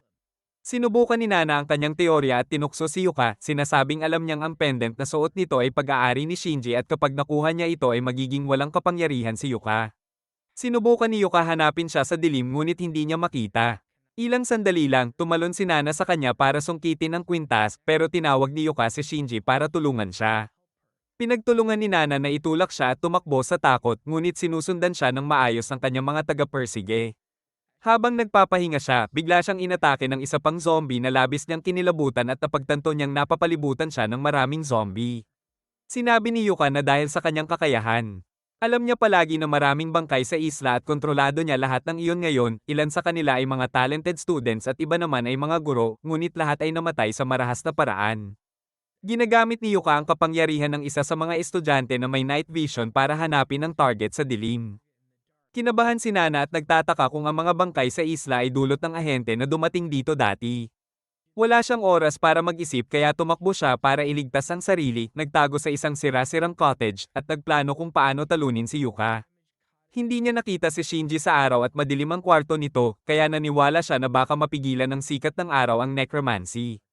Kung makakapaghintay siya hanggang bukang liwayway, baka may tsansa siyang manalo. Sinubukan niyang ipasara at harangin ang pinto ng cottage. Ngunit natagpuan siya agad ni Yuka at ng kanyang hukbo ng zombie. Nagkubli si Nana sa loob at tinukso ang mga zombie na atakihin siya, pero alam ni Yuka na may nakahandang patibong si Nana. Gayunpaman, nasa loob na ang mga zombie at inatake si Nana ayon sa utos ni Yuka. Sa kabutihang palad, sumikat ang araw at biglang bumagsak ang mga zombie na parang tinanggal ang kuryente nila. Nahuli si Yuka sa pagkakamali at ipinagtapat na iyon ang kanyang kahinaan, at pagkatapos ay isinara ang pinto mula sa labas. Sinabing babalik siya sa gabi upang tapusin ang laban kay Nana. Buhat ni Yuka si Shinji sa likod niya at ang desperadong si Nana ay sinubukan siyang atakihin mula sa bintana, ngunit walang nangyari, kaya napilitan siyang maghanap ng paraan para makatakas mula sa nakakandadong silid. Kinagabihan, bumalik si Yuka sa cottage kasama ang kanyang hukbo ng mga zombie para tapusin si Nana, ngunit nang halughugin niya ang buong lugar, pati ang bawat sulok at maging ang mga bangkay, wala roon si Nana. Muling binuhay ni Yuka ang lahat ng patay at ikinalat ang mga ito sa buong gubat para maghanap, ngunit hindi pa rin nila siya nakita. Pagsikat ng araw, binalik ni Yuka si Shinji sa dorm, ngunit doon ay naghihintay si Nana sa isang ambush. Inatake niya si Yuka mula sa likod, pinabagsak ito, at kinuha mula sa bulsa niya ang isang plastik na supot. Kinilabutan si Yuka dahil ang supot na iyon na naglalaman ng pira-pirasong punit na marksheet ang tunay na relic na ginagamit niya para kontrolin si Shinji, at ang pendant ay panlinlang lamang. Sinabi ni Nana na kagabi nang subukan niyang agawin ang pendant, napansin niyang mas pinrotektahan ni Yuka ang bulsa nito, kaya doon niya natiyak ang katotohanan. Inutusan niya si Yuka na sumunod sa kanya dahil wala itong kapangyarihan sa araw, at dinala niya ito sa bangin. Tinanong ni Yuka kung anong kapangyarihan ang ginamit ni Nana para makatakas sa nakalak na silid. At ipinaliwanag ni Nana na dumaan lang siya sa pintuan sa harap habang kunwari pinatitibay niya ang pinto, tinatanggal na pala niya ang mga bolt ng kondado para madali niya itong mabuksan mamaya, at niloko ang lahat sa pamamagitan lamang ng paglalagay ng tip sa kandadong hindi na nakakabit. Nabigla si Yuka at tinanong kung paano niya nalaman na ikukulong siya, at sinabi ni Nana na may teorya lang siya at sinugal niya ang buhay niya para patunayan iyon, na sa huli ay nagtagumpay at nakumpirma ang kahinaan ni Yuka. Tinakot ni Nana si Yuka na itatapon niya sa dagat ang relic ni Shinji, at nagmakaawa si Yuka na huwag gawin yon, nangakong gagawin ang kahit ano. Hiningi ni Nana ang pagbabalik ng kanyang poison case, at ibinigay iyon ni Yuka, ngunit sa sandaling iyon ay wala na sa kamay ni Nana ang relic. Gumuho si Yuka at tinawag siyang masama dahil itinapon niya ang papel sa dagat dahil hindi na niya kailanman maibabalik si Shinji. Ngunit may mga tanong pa si Nana tungkol sa pagkamatay ni Shinji. Matagal na niyang pinaghihinalaan na may mali sa kwento at ngayon ay nakumpirma niya na hindi kailanman naging magkasintahan sina Yuka at Shinji noong buhay pa ito. Isa lamang si Yuka na desperadong stalker na pumatay kay Shinji para gawing laruan matapos ang kanyang kamatayan. Tuluyang nawala ng katinoan si Yuka at inamin ang katotohanan, galit sa kanya si Shinji at masaya ito sa tunay niyang kasintahan, at hindi niya matanggap iyon kaya sinadya niyang sunugin ang paaralan para patayin siya. Sa sandaling iyon, nilaso ni Nana si Yuka, hindi niya pala itinapon agad ang relic kundi ginamit lamang iyon para pilitin siyang magsabi ng totoo, at nang makumpirma niyang isa talaga itong kasuklam-suklam na halimaw, itinapon na niya ito sa dagat. Pagkamatay ni Yuka, nagsimulang mabulok ang katawan ni Shinji, at napagtanto ni Nana na marami pang bangkay sa gubat. Tiningnan niya ang mga ito at naisip na kung napilitan sana niyang gamitin ni Yuka ang kapangyarihan nito, malalaman pa niya ang mga lihim ng isla, ngunit hindi iyon mahalaga sa kanyang misyon at wala siyang pakialam sa nakaraan. Sa halip, nagsimula siyang mag-isip kung paano magagamit ang mga bangkay sa kanyang pakinabang at nakabuo siya ng plano nang makita niya sa gubat ang mornang bully na babae na sinusubukang manghuli ng ahas para kainin dahil mahilig ito sa survival drills. Nagulat ang mornang babae nang makita si Nana, at sinabi nito na ang talento niya ay ang paggawa ng lason sa pamamagitan ng pagkain ng mga reptilya. Madaling nakuha ni Nana ang impormasyon mula sa kanya, lalo na nang malaman niyang ninakaw nito ang colored contact lenses ng matalik niyang kaibigan na si Kaharu at nagkaroon sila ng matinding away. Nakita ni Nana ang pagkakataon at sinabi sa Moore ng babae na nandoon ang kaibigan niya para humingi ng tawad at sa sandaling tumalikod ito ay nilason niya. Pinilit ni Nana ang babae na ibigay ang password ng cellphone kapalit ng antidote at ibinigay naman ito pero wala talagang antidote si Nana. Namatay ang babae at kinaladkad ni Nana ang bangkay papunta sa iba pang mga bangkay sa gubat. Ngayon na nasa kanya na ang cellphone, nagplano siya ng mabuti para targetin si Kaharu at patayin ito. Pumunta siya sa silid ni Kaharu, ibinalik ang colored contact lenses na ninakaw ng Moore ng babae at isinara ang bintana para hindi matangay ng hangin. Pagkatapos noon, nakasalubong niya si Kyoya Onodera na nagtanong kung nasaan siya kahapon at ipinaalam na nawawala rin sina Yuka at Shinji. Umiyak si Nana sa harap niya at sinabing patay na si Yuka dahil sa kanya, dahilan para mabigla si Kyoya. Dinala ni Nana ang ilang estudyante sa gubat at ikinwento ang baluktot na love story ni Yuka at ang patay na katawan ni Shinji, na kunwari nalaman niya sa pamamagitan ng pagbabasa ng isip. Sinabi niyang nasabi niya yon kay Yuka na nagtangkang pumatay sa kanya. Dinala niya sila sa bangin at ikinwento na nakumbinsi niya si Yuka na mahal pa rin siya ni Shinji sa kabilang buhay kaya tumalon ito sa bangin para sumama sa kanya. Nagkunwari siyang umiiyak at hiniling kay Fatty na sunugin si Shinji para matahimik ang kaluluwa nito. Tinanong niya si Kyoya kung ayos lang iyon at pumayag ito, iniisip na mas mabuting bantayan siya kaysa mag-imbestiga ng nabubulok na bangkay. Matapos sunugin si Shinji, sinunog din ni Fatty ang iba pang mga bangkay sa hiling ni Nana habang patuloy na nakamasid si Kyoya sa kanya. Sa pagbabalik nila, iniisip ng lahat na baliw si Yuka, ngunit iginiit ni Nana na hindi ito kriminal kundi biktima lamang. Ikinwento niya ang tungkol sa isang enemy of humanity na gumagala sa isla at sinasaniban ng mga mahihina ang loob. At iyon daw ang dahilan ng lahat ng ginawa ni Yuka. Pinaniwalaan siya ng karamihan, ngunit hindi si Kyoya. Sinabi niyang maraming butas ang kwento at kahit paniwalaan man ito, sangkot pa rin si Nana sa mga krimen. Pinaalala niya sa klase na palagi itong may kinalaman sa mga pagkawala at pagpatay, at hayagan niyang ipinahayag ang hinala niya. Bigla nilang narinig ang sigaw ng isang babae at tumakbo sila sa dorm ng mga babae, kung saan nakita nila ang isang estudyanteng nanginginig habang itinuturo ang bangkay ni Kaharu. Sinuri ni Kyoya ang katawan at napagtanto niyang namatay ito 2 oras na ang nakalipas, panahong kasama nila si Nana, kaya bumagsak ang teorya niyang siya ang salarin. Sinubukan ni Michiro na iligtas si Kaharu ngunit pinigilan siya ni Kyoya dahil delikado ito. Inutusan niya si Michiro na kunin ang medical kit mula sa kanyang silid at pinanatili si Nana sa harap niya. Pagbalik ni Michiro dala ang kit, sinimula ni Kyoya ang forensic investigation at napansin niyang sinusubukang dukitin ni Kaharu ang sarili niyang mga mata bago mamatay, at agad niyang nakita ang lalagyan ng contact lenses. Walang pag-aalinlangan, ininom ni Kyoya ang lens fluid, dahilan para mabigla si Nana. Nagpanik siya nang marinig siyang umuungol at hirap huminga dahil sa lason kaya binuksan niya ang bintana para pumasok ang hangin, ngunit walang silbi ang lason sa immortal na katawan ni Kyoya at mabilis siyang bumuti. Kinumpiska ni Kyoya ang lens case para imbestigahan ang uri ng lason at idineklara na si Cory ay pinatay dahil sa lason sa kanyang contact lenses. Sinuri niya ang silid at bintana para sa mga palatandaan at sinabi na dahil wala si Nana sa klase noong naunang bahagi ng araw, posibleng siya ang naglagay ng lason sa lens case. Alam niyang pagod na si Nana at kung hihikayatin niya ito, baka mabaygo ito sa anumang oras at isiwalat ang katotohanan. Habang nakikipag-usap siya sa iba pang mga babae tungkol kay Cory, natutunan niyang ang kaibigan nito, ang Moore ng babae, ay may kapangyarihan gumawa ng lason. Agad na inakusahan ni Kyoya ang Moore ng babae bilang salarin at sinimulan siyang hanapin, ngunit wala ito sa silid. Binago niya ang estratehiya at tinanong si Nana kung narinig niya ang tinig ng kaaway ng pinatay si Cory, at sinabi nito na wala siyang narinig. Ginamit ni Kyoya ang pahayag na iyon para tapusin na isang tao ang pumatay kay Cory, at inihagis si Nana sa isang sulok. Nagtanong siya tungkol sa relasyon ni Nana kay Cory at sa Moore ng babae, at sinagot agad ni Nana na hindi siya nakipag-usap sa kanila noon, ngunit na-realize niyang mali ang kanyang sinabi at inayos, minsan siyang nakausap kay Cory tungkol sa bullying. Napansin ni Nana na nang nahirapan si Cory sa lason, binuksan niya ang sirang bintana nang walang kahirap-hirap at parang nailantad niya ang sarili. Bago makatanong si Kyoya, ginamit ni Michiro ang fingerprint ni Cory para buksan ang kanyang phone at ipinakita na nagpadala ng text ang Moore ng babae habang nasa gubat sila. Naniniwala si Michiro na ang Moore ng babae ang salarin at pinakiusapan si Kyoya na huwag isali si Nana, ngunit idineklara ni Kyoya na si Nana talaga ang pumatay, na nagpatahimik sa kanya at nagdulot ng tensyon. Dumating rin ang iba pang estudyante sa silid at sinabi ni Kyoya na ipapaliwanag niya lahat ngayon. Sinubukan ni Nana manatiling kalmado dahil walang ebidensya si Kyoya, pero halos tama ang kanyang teorya. Naniniwala siya na unang pinatay ni Nana ang Moore ng babae, saka inilagay ang lason sa contact lenses ni Cory. Ang katawan ng Moore ng babae ay kasama sa iba pang bangkay na sinunog ni Fatty, at sinira ni Nana ang hitsura nito para hindi mapansin. Pagkatapos, nagpadala siya ng mensahe mula sa kanyang telepono habang sinusunog ang mga bangkay para magkaroon ng alibay. Napaka-nervy ni Nana dahil halos tama ang teorya ni Kyoya at sumigaw na wala siyang paraan para buksan ang telepono ng Moore ng babae. Sumagot si Kyoya na mind reader si Nana at madali niyang nahanap ang password.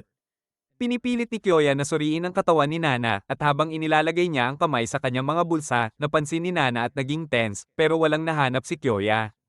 Inakusahan niya si Kyoya na molester. Planado ni Nana ang lahat gaya ng nalaman ni Kyoya, ngunit may isang bagay na hindi niya nasabi, gusto niyang ipadala ang mensahe sa tamang oras para mukhang hindi siya ang may gawa, kaya gumawa siya ng timer gamit ang nabubulok na daliri ng isang zombie para pindutin ang send sa kanyang mensahe habang napapaligiran ng iba. Bagaman delikado at mataas ang risk ng planong iyon, nagtagumpay si Nana at nakagawa ng isa pang perfect crime, at napatunayan niyang mali si Kyoya sa harap ng lahat. Nahihiya si Kyoya, at nang hingin ni Michiro na humingi siya ng tawad kay Nana sa pagdududa sa kanya, nilunok niya ang kanyang pride at ginawa ito. Dahil nasa panig ni Nana ang lahat, wala siyang masabi, pero may alinlangan pa rin siya. Ramdam niya na may kakaiba sa buong sitwasyon, lalo na't hindi ginamit ni Nana ang kanyang mind-reading powers noon. Pumayag siyang maniwala sa teorya niya tungkol sa enemy of humanity, ngunit kapalit nito ay maaari niyang hawakan ang katawan ni Cory para sa autopsy sa buong gabi. Magkakampi si Nana at Kyoya, at sigurado si Nana na hinding-hindi malalaman ni Kyoya kung sino talaga ang gumawa ng lason, siya ba o ang Moore ng babae.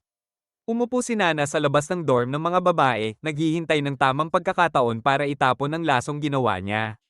Salamat sa pagkamatay ni Cory, nagawa niyang mailihis ang atensyon ni Kyoya. Ngunit mas maraming mata ang nakatingin sa kanya ngayon at mas naging mahirap ang kanyang trabaho. Dumating si Michiro sa kanya at inspiredong malaman na nagbabantay si Nana para protektahan ng dorm laban sa mga enemy of humanity. Inalok niya si Nana na ipagpatuloy muna ang pagbabantay at humingi ng pahinga. Nabigla si Nana sa walang kapantay na kabutihan ni Michiro at iniisip na mabait talaga ang dalaga, pero dahil siya ay talented, kailangan niyang mamatay. Huminga muna si Nana at natulog ng maiksi, pero ginaisang siya ni Michiro, tanong kung paano niya hindi napansin ang plano ni Nana kung kaya niyang magbasa ng isip. Nagulat si Nana nang makita siyang may hawak na cutter sa kanyang leeg. Tinanong siya ni Michiro tungkol sa tunay niyang talento at nagpanggap si Nana na kalmado, sabay sagot ng matatag na mind reading.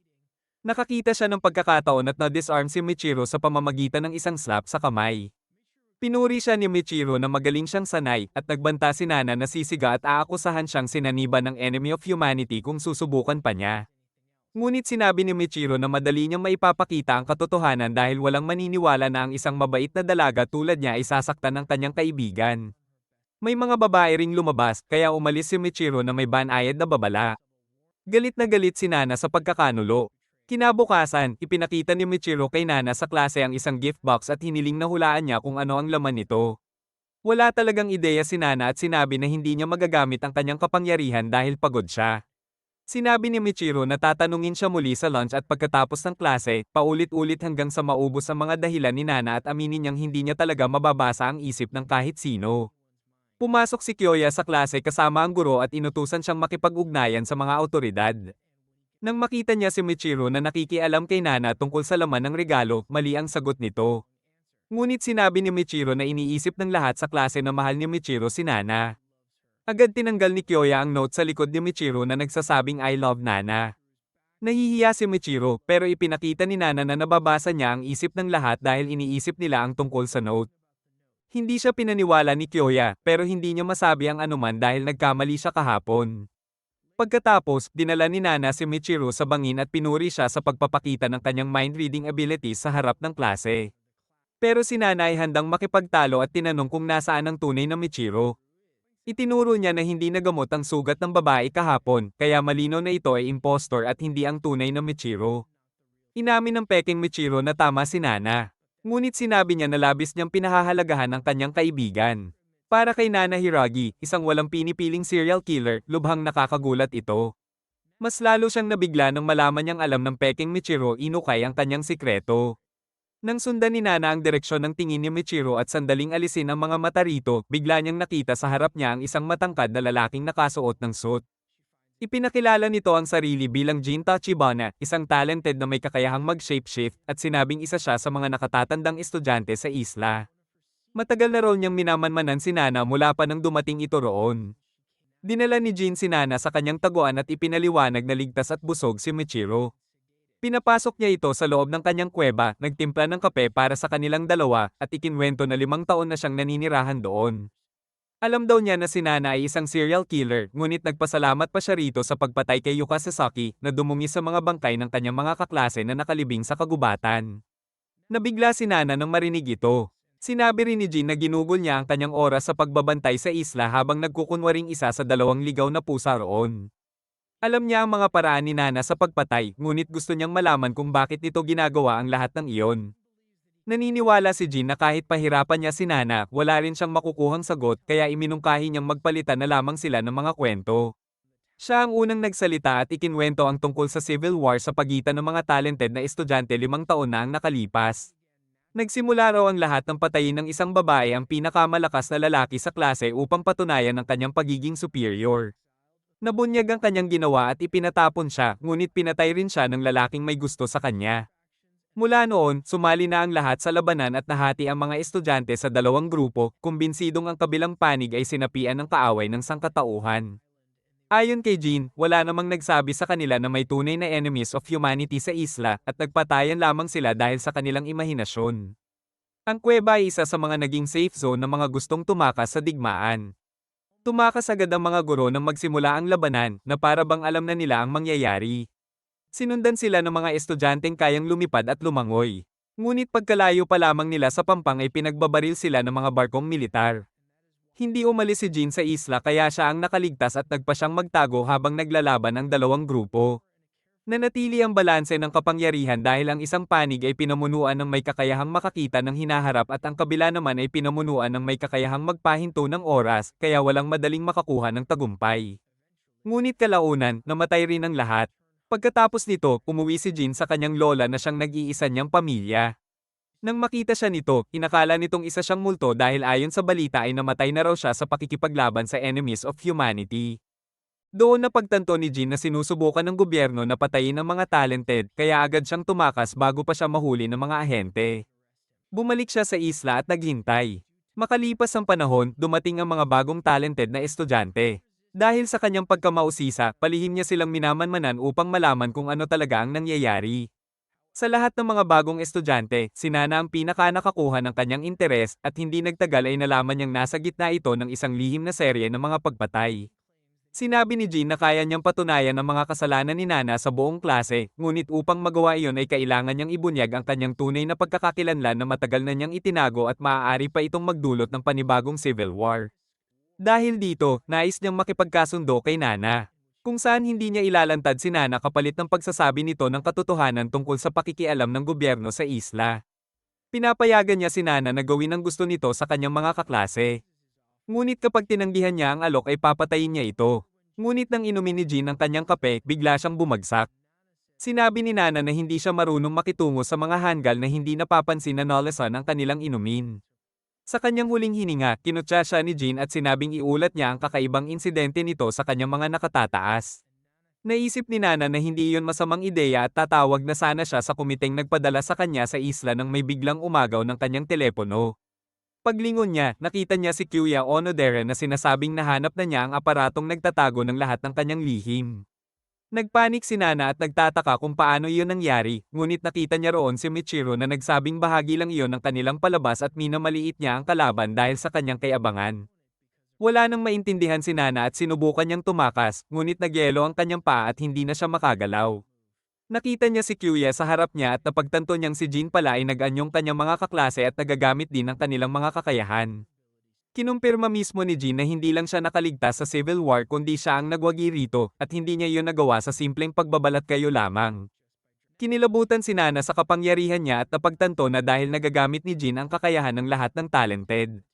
Siya ang tunay na kaaway ng sangkatauhan at dapat siyang patayin. Nagpanik si Nana nang lapitan ni Jin ang kanyang telepono upang tingnan kung sino ang tinatawagan niya. Alam niyang kahit siya ang pinakamalakas na taong nakita niya, hindi siya ganap na makapangyarihan dahil kung ganoon ay hindi na niya kakailanganin ang tulong niya. Tinukso niya si Jean na mag-transform sa kanya upang makuha ang kakayahan niyang magbasa ng isip, ngunit hindi ito pinansin ni Jean. Unti-unting natunaw ang yelo sa paa ni Nana at nakatakas siya. Umaasang makakahingi ng tulong sa kanyang mga kaklase. Ngunit hinabol siya ni Jean matapos mag-transform bilang Nano Nakajima at pinasabog siya ng isang napakalaking fireball.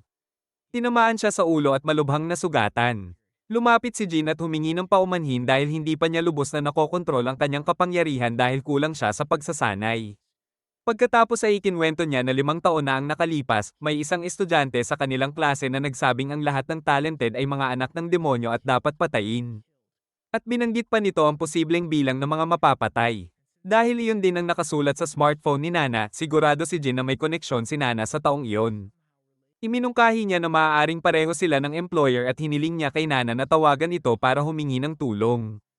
Sinubukan pa ring unawain ni Nana ang sitwasyon at hiniling na patayin na lamang siya at mag-transform bilang yuka upang buhayin ito kung gusto talaga niyang malaman ang kanyang mga lihim.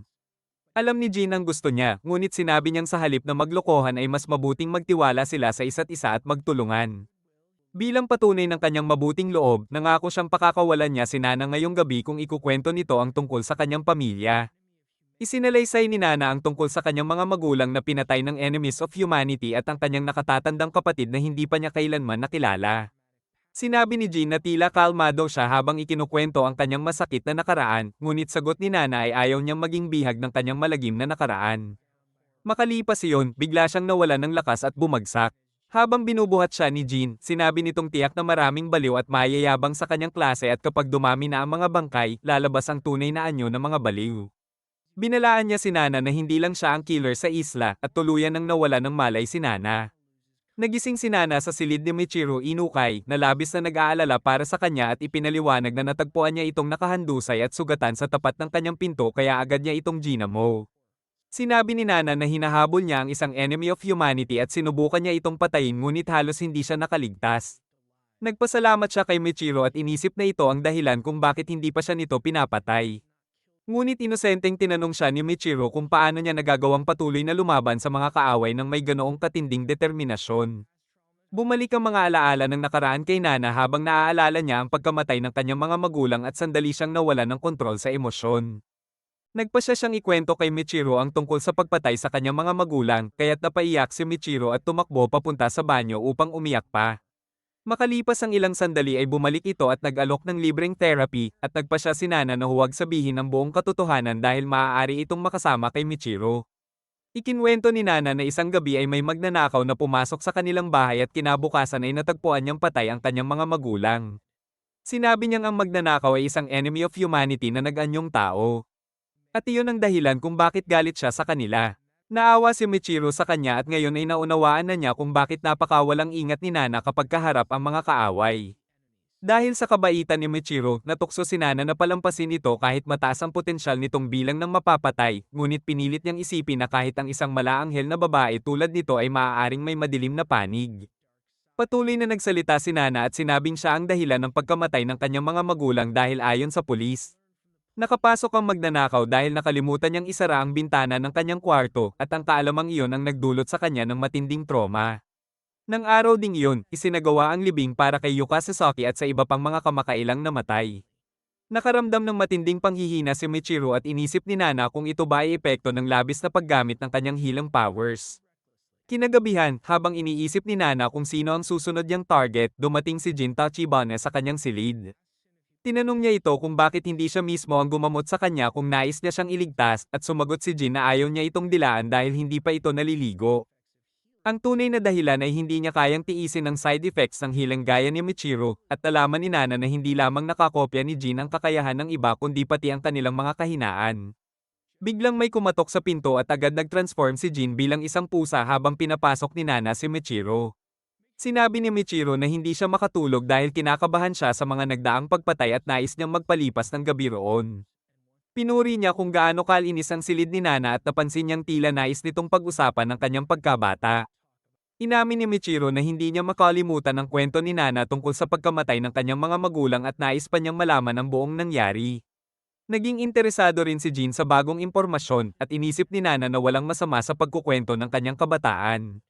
Sinabi niya na isa siyang ordinaryong batang babae na mahilig sa manga at mas gusto ang mga larong pampatalino tulad ng chess, ngunit dahil wala siyang makitang matinong kalaro ay madalas niyang laruin iyon mag-isa.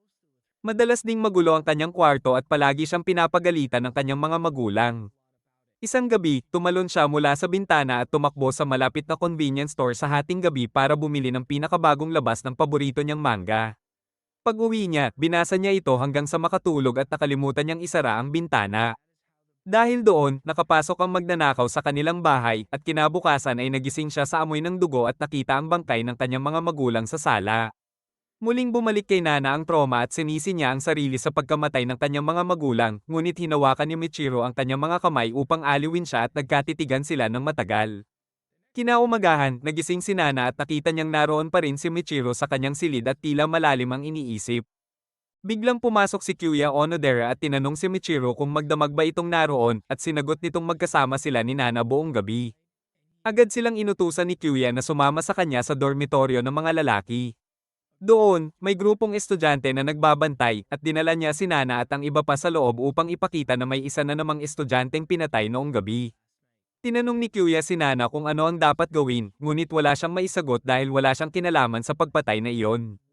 At napagtanto niyang nagkatotoo ang babala ni Jin na magsisimula ng magpakita ng tunay na kulay ang mga tao kapag dumami ang mga bangkay. Ipinaliwanag ni Kyuya na ang biktima ay si Ryuji at sinuri niya ito bago niya tinawag si Nana, ang lalamunan at likod nito ay hiniwa ng matalim na sandata. Una niyang tinanong si Nanao Nakajima, ang kapitbahay ng biktima, kung may narinig ba ito noong gabi, at sinabi nitong wala siyang narinig dahil abala siyang pinapagalitan ng kanyang mga tauhan at masyadong malakas ang kanyang boses. Hindi pa rin maalis ni Kyuya ang posibilidad na may kinalaman silang lahat sa krimen, kaya hiningi niya ang kanilang mga talento. Nagalit si Nanao at tumangging makipagtulungan, ngunit kinumbinsi siya ni Nana. Ang unang tauhan ay may kakayahang manggaya ng ibang tao na ginagamit niya para gayahin ang boses ni Nanao at ni Nana. Ang ikalawa ay may kakayahang ilabas ang kanyang isipan sa katawan sa pamamagitan ng astral projection at ipinakita niya ito sa pamamagitan ng pag-flush ng inidoro.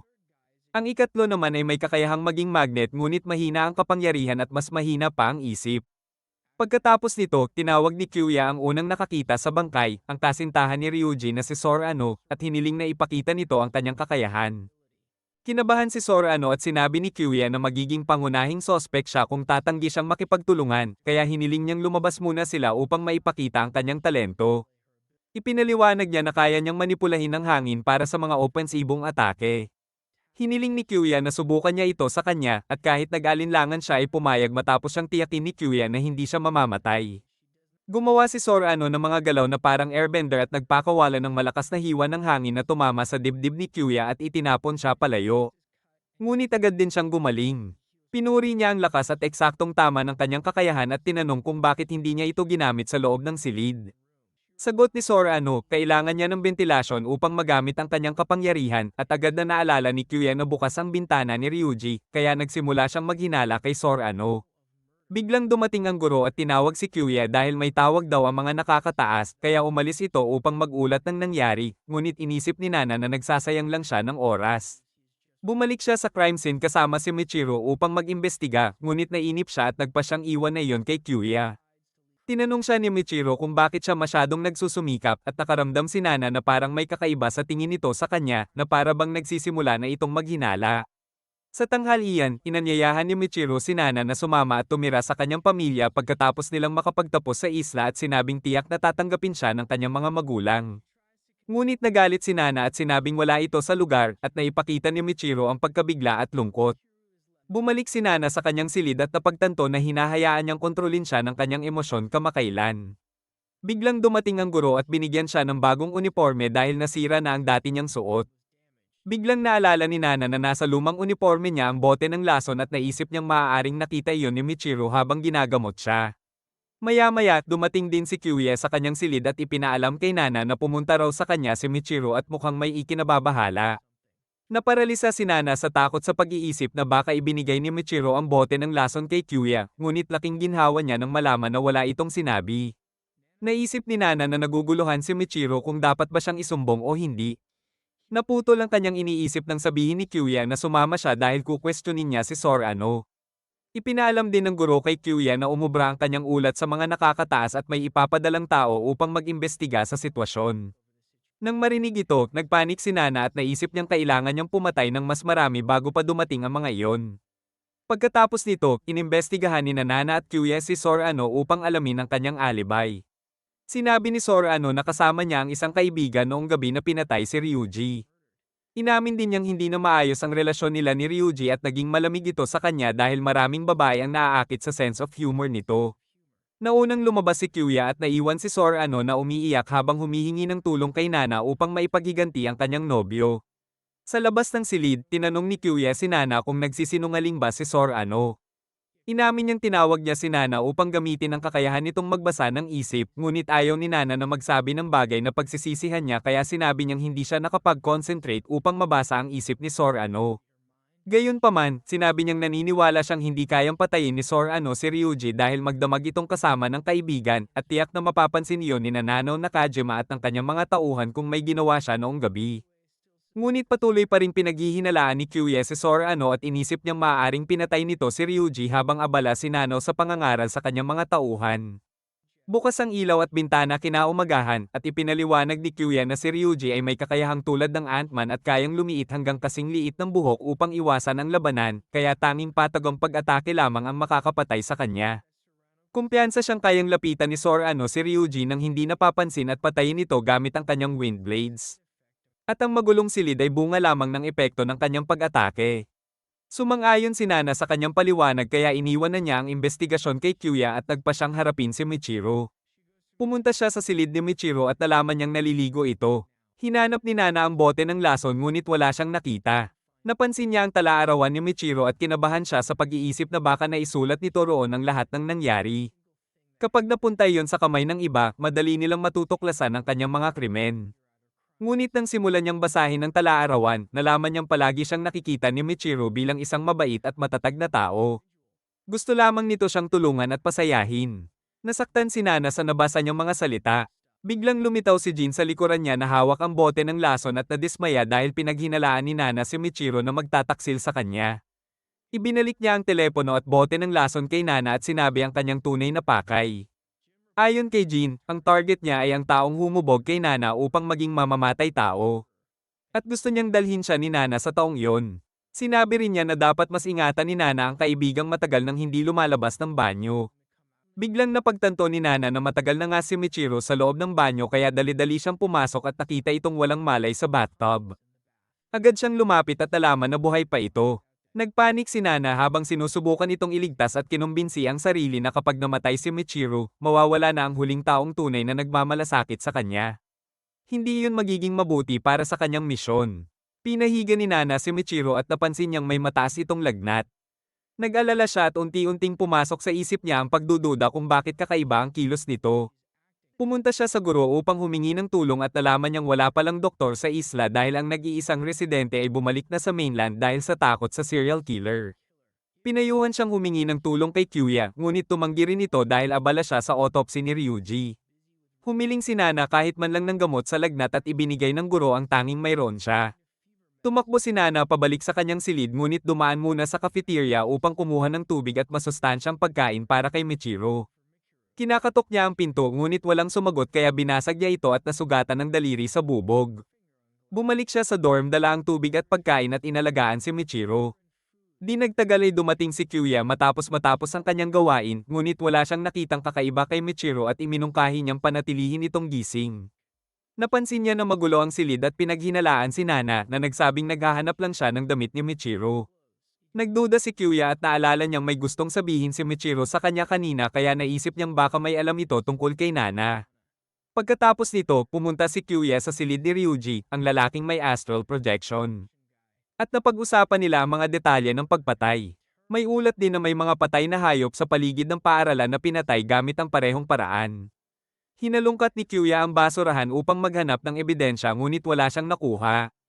Samantala, buong araw inalagaan ni Nana si Michiro at nakahinga siya ng maluwag nang bumaba ang lagnat nito. Biglang dumating si Sorano at tinanong kung maayos na ba ang sugat ni Michiro dahil pakiramdam niya ay may koneksyon ang kondisyon nito sa pagkamatay ni Ryuji. Lalong naghinala si Nana kay Sorano at pinayuhan itong magpahinga habang inaalok na siya na ang magbantay kay Michiro, ngunit tumanggi siya dahil inisip niyang baka may kinalaman si Michiro sa pagpatay at gusto lamang ni Sorano na mapalayo siya rito.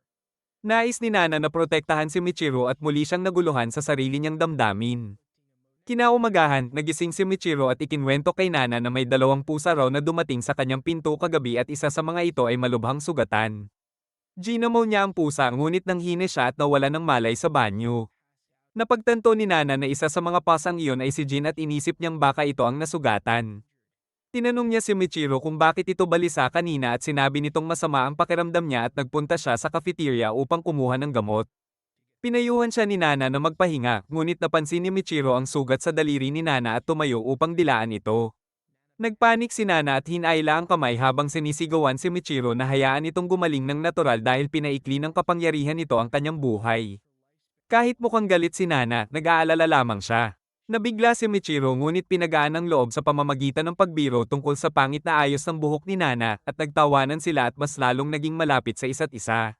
Samantala, natagpuan ni Jin ang pumatay kay Ryuji at sa mga hayop sa paligid ng paaralan. Sinabi niya sa mamamatay tao na gawin ang gusto nito ngunit sa mga kaklase lamang at huwag sa mga hayop dahil mas pinapahalagahan niya ang mga ito kaysa sa tao. Hindi inatake ng salarin si Jin at tumakas. Pagkatapos nito, naisip ni Jin na wala siyang nakitang mahalagang impormasyon sa telepono ni Nana maliban sa mga bilang ng posibleng mapapatay na tila walang saysay na mga numero lamang. Naniniwala siyang ang nag-imbento ng konseptong iyon ay niloloko lamang ang mga tao at siya rin ang taong naglinlang kay Nana upang maging isang mamamatay tao. Ngayon ay gustong malaman ni Jin kung sino ang utak sa likod ni Nana. Samantala, nagpasya si Nana na iwan muna si Michiro mag-isa ng gumana ang mod. Ngunit nakiusap si Michiro na manatili pa siya dahil komportable siyang kasama ito. Nangako si Nana na babalik pagkatapos maligo sandali, ngunit sa isip niya ay masyado na siyang naaapektuhan ng kanyang nararamdaman at kung makita siya ng kanyang mentor sa ganitong kalagayan ay tiyak na parurusahan siya ng matindi, kaya nagpasya siyang pigilan ang sarili na masyadong ma-attach kay Michiro. Makalipas ang ilang sandali, bumalik si Nana sa kanyang silid at naglaro sila ng shogi. Tinanong niya si Michiro kung bakit ito napakabuting tao na gustong tumulong sa lahat. At sagot ni Michiro ay naniniwala siyang lahat ay maaaring iligtas. Pagkatapos ay tinanong ni Nana ang tungkol kay Atomi na nabanggit sa talaarawan nito at sinabi niyang nabasa niya iyon sa isipan niya. Naging emosyonal si Michiro habang ikinukwento ang nangyari 3 taon na ang nakalipas noong nasa ordinaryong paaralan pa siya at kakadiskubre pa lamang ng kanyang kapangyarihan. Pinagaling niya ang isang sugatang kaklase ngunit kumalat ang masasamang chismis na mahilig daw siyang dumaila ng mga estranghero. Nalungkot siya at nagtungo sa ilalim ng tulay kung saan nailigtas niya ang isang sugatang aso, at doon niya nakilala si Atomi, isang babaeng kinatatakutan bilang marahas na gangster. Nais sana niyang tumakas dahil sa reputasyon nito, ngunit hinabol siya ni Atomi at nagpasalamat sa pagligtas sa aso. Natuklasan ni Michiro na taliwas sa sinasabi ng lahat, mabait pala si Atomi at agad silang naging magkaibigan. Pinrotektahan siya ni Atomi mula sa mga nambubuli at tinulungan siyang magkaroon ng kumpiyansa na gamitin ang kanyang kapangyarihan para tumulong sa iba. Ngunit habang lumilipas ang panahon, naging abala sila pareho at unti-unting nagkalayo. Isang araw, nakiusap si Atomi kay Michiro na pagalingin ang kanyang ina na may malubhang sakit, ngunit sinabi ni Michiro na hindi niya kayang gamutin ang mga sakit at lason. At nadismaya si Atomi. Pagkatapos noon ay lalo silang bihirang magkita at naging abala si Michiro sa paggagamot ng mga tao sa klinika ng kanyang mga magulang. Hanggang sa isang araw ay nasobrahan siya sa paggamit ng kanyang kapangyarihan at bumagsak, kaya na-hospital siya at doon niya muling nakita si Atomi at nalaman na may cancer ito. Nadurog ang puso ni Michiro at umiyak siya ng husto habang si Atomi naman ang umaliw sa kanya ng masaya. Hindi nagtagal ay pumanaw si Atomi at matagal na naramdaman ni Michiro na wala siyang silbi nang kailangan siya ng kanyang matalik na kaibigan. Kaya nais niyang mas paghusayin pa ang kanyang talent. Nabigla si Nana sa kanyang narinig at bigla niyang nilisan ng silid. Sa labas, napahagulgol siya at habang tinitingnan ng potential kill count ni Michiro, unti-unti niyang nalampasan ang kanyang brainwashing. Naniwala siyang hindi totoo ang numerong iyon at nagsimulang pagdudahan ng lahat ng itinuro sa kanya tungkol sa mga talented. Bumalik si Nana sa kanyang silid at dinalaw siya ng masasamang alaala tungkol sa mga kamag-anak na umapi sa kanya matapos mamatay ang kanyang mga magulang at hayagang sinisi siya sa nangyari. Umiiyak siyang pilit silang pinapabulaanan, ngunit isang misteryosong lalaki na naging guro niya ang pumilit sa kanyang tanggapin ang sisi at hinubog siya bilang isang sandata. Naputol ang kanyang alaala nang pumasok si Michiro sa kanyang silid, balisa at sinabing may gusto sana siyang itanong kanina ngunit hindi niya nagawang sabihin. Nag-ipon ng lakas ng loob si Michiro at muling tinanong si Nana tungkol sa pagkamatay ng kanyang mga magulang at nais niyang malaman kung may natapakan ba siya nang magising siya noon. Biglang may naunawaan si Nana nang maalala niyang noong gabing lumabas siya ay magulo ang kanyang silid, ngunit kinaumagahan ay perpekto na itong malinis. Masaya si Michiro nang mapagtanto ni Nana ito at iminungkahi niyang malamang nilinis ng kanyang mga magulang ang silid matapos siyang makatulog, at dahil palagi nila siyang pinapagalitan na isara ang bintana, tiyak na isinara rin nila yon. Inisip ni Nana na hindi masama ang paliwanag na yon, ngunit sinisi pa rin niya ang sarili sa nangyari. Nagalit si Michiro kay Nana at sinabi nitong hindi iyon kasalanan niya. Inaliw niya si Nana at niyakap ito habang sinasabing hindi siya responsable sa pagkamatay ng kanyang mga magulang. Nabigla si Nana nang mapagtanto na ilang araw na pala siyang inaalala ni Michiro habang siya naman ay pinagdududahan ito. Naisip niya kung karapat-dapat ba ang isang tulad niya sa ganitong kabaitan, ngunit sinabi ni Michiro na palagi siyang magiging kaibigan nito. Kinabukasan, dumating ang supply ship sa isla at habang namimili sina Nana at Michiro, tuluyan na niyang tinanggap ito bilang kaibigan. Gusto niya itong bigyan ng regalo kaya pumili siya ng isang cute na lapis. Pagbalik nila sa dormitoryo, ibinigay ni Nana kay Michiro ang lapis at tuwang-tuwa ito kaya binigyan naman siya ng unan upang mas maayos siyang makatulog. Humingi ng paumanhin si Nana sa kanyang pagiging masungit kanina at agad naman siyang pinatawad ni Michiro. Kalaunan, habang mag-isa si Nana sa silid at iniisip ang nabubuong pagkakaibigan nila ni Michiro, biglang pumatok si Jin sa kanyang bintana. Pinapasok niya ito at sinabi ni Jin na may nalaman siya tungkol kay Michiro at sasabihin niya iyon upang magkaroon ng utang na loob si Nana sa kanya. Ibinunyag ni Jin na nakita niya si Michiro na papunta sa dalampasigan at nag-anyong sinanaw na Kajima upang malaman ang pakay nito. Sinabi lamang ni Michiro na may kikitain siyang tao ngunit tumanggi itong banggitin ang pangalan dahil lihim yon. Napagtanto ni Nana na maaaring nasa panganib ang kanyang kaibigan kaya agad siyang tumakbo papunta roon. Ngunit huminto siya sa labas ng dormitoryo dahil alam niyang hindi niya kayang iligtas si Michiro mag-isa. Hindi rin siya sigurado kung mapapakiusapan niya agad ang kanyang mga kaklase, ngunit naisip niyang tiyak na pakikinggan siya ni Kyuya. Samantala, nakarating na si Michiro sa dalampasigan nang bigla siyang sugurin at hiwain sa mukha ng isang lalaki na hindi niya makita. Narinig lamang niya ang tinig nito na nagsasabing galit ito sa magaganda at cute na bagay at nais nitong sirain ang lahat. 2 araw na ang nakalipas, sinubukan nitong patayin ang isang pusa ngunit pinagaling iyon ni Michiro kaya nagpasya itong siya na mismo ang patayin. Nanginig ang tuhod ni Michiro sa takot at muli siyang inatake ng salarin. Sa kabilang banda, tumatakbo si Nana patungo sa kanyang kaibigan nang bigla siyang tawagan ng kanyang mentor, ang nakakatakot na lalaking nagbabalik sa kanya sa alaala ng kanyang pagsasanay. Hiningi nito ang kanyang ulat at kinakabahang sinabi ni Nana na maayos ang lahat at sinusundan niya ang isang talented sa sandaling iyon. Sinabi ng mentor na nasiyahan ng komite sa kanyang mga ginagawa at matapos niyang makumpleto ang misyon ay matatanggap niya ang gantimpala na magagamit niya upang matupad ang pangarap na magtayo ng scholarship para sa mga ulilang bata dahil sa enemies of humanity. Pagkatapos ay pinutol nito ang tawag at muling bumalik ang brainwashing sa isipan ni Nana. Sinabi niya sa sarili na wala siyang kailangan na kaibigan at wala siyang pakialam kahit mamatay si Michiro. Ngunit habang tumatakas si Michiro mula sa umaatake sa kanya, sigurado siyang darating si Nana upang iligtas siya. Sinagot ng salarin na hindi darating si Nana at matagal na raw siyang niloloko nito. Sinabi nitong may itinatago si Nana at madilim ang kanyang kaluluwa. Nagalit si Michiro sa narinig at sinabing hindi siya papayag na suran ang kanyang matalik na kaibigan. Nagsawa na ang mamamatay tao sa pagpapahabol sa kanya at muli siyang inatake. Ngunit biglang tumalon si Nana sa harap ni Michiro at sinalag ang nakamamatay na atake. Malubha siyang nasugatan at sinabi na bagamat una niyang pinaghinalaan si Sorano, hindi ito ang pumatay kay Ryuji. Ang tunay na salarin ay si Ruro, ang lalaking may kakayahang maglabas ng kanyang astral body at gamitin ito upang pumatay gamit ang kutsilyo habang ang kanyang tunay na katawan ay nasa ibang lugar. Kinumpirma ng astral na anyo ni Ruro na tama si Nana at tinanong kung bakit hindi niya ito sinabi noon. Dahil sigurado siyang nabasa ni Nana ang kanyang isipan nung iniimbestigahan ang pagpatay kay Ryuji. Hindi siya nakasagot at muling lumapit si Ruro upang umatake. Gusto sana siyang pagalingin ni Michiro ngunit pilit pa ring pinoprotektahan ni Nana at muli siyang nasaksak. Sinigawan niya si Michiro na tumakbo kapag may pagkakataon ngunit ayaw siyang iwan ng dalaga. Tinukso ni Nana si Ruro na wala itong magagawa kung wala ang kutsilyo kaya nagalit ito at walang ingat na sumugod. Sa huling sandali, Humarap si Nana at hinawakan ang kanyang kamay at bumaon ng kutsilyo sa kanyang balikat kaya hindi na ito maalis ni Ruro. Muling inutusan ni Nana si Michiro na tumakbo at tiniyak na hindi siya masasaktan dahil may inihanda siyang patibong. Ayaw pa ring umalis ni Michiro kaya biglang nagalit si Nana at tinawag siyang isang hanggal na aso. Sinabi niya ang mas masasakit na salita na hindi niya ito itinuring na kaibigan at isa itong kawawa at kasuklam-suklam na tao. Idinagdag pa niya na isa rin siyang serial killer tulad ni Ruro at ginamit lamang niya si Michiro noon. Napahikbi si Michiro at tumakbo palayo at tumigil na si Nana sa pakikipaglaban. Tinanong ni Ruro kung ano ang patibong na sinasabi niya at inamin ni Nana na alam niyang duwag lamang ito at hindi hahabulin si Michiro kung paniwalaan itong nasa panganib ang sariling buhay. Kaya nagsinungaling siya tungkol sa patibong. Nang mapagtanto ni Ruro na naloko siya, nagalit ito at muling umatake, ngunit bigla siyang napahinto nang may sumakal sa kanyang leeg. Si Kyuya yon na natagpuan ng tunay na katawan ni Ruro sa banyo ng paaralan at sinakal ito upang mapilitan ang astral body na bumalik. Ilang minuto bago yon, nilapitan ni Nana si Kyuya at sinabi na narinig niya ang loob ni Ruro at siya ang serial killer na kasalukuyang target si Michiro. Hiniling niyang iligtas ito at ilantad ang tunay na katawan ng salarin. At sinabi niyang si Kyuya lamang ang maaari niyang asahan sa ganitong maikling oras dahil maaaring hindi maniwala ang iba.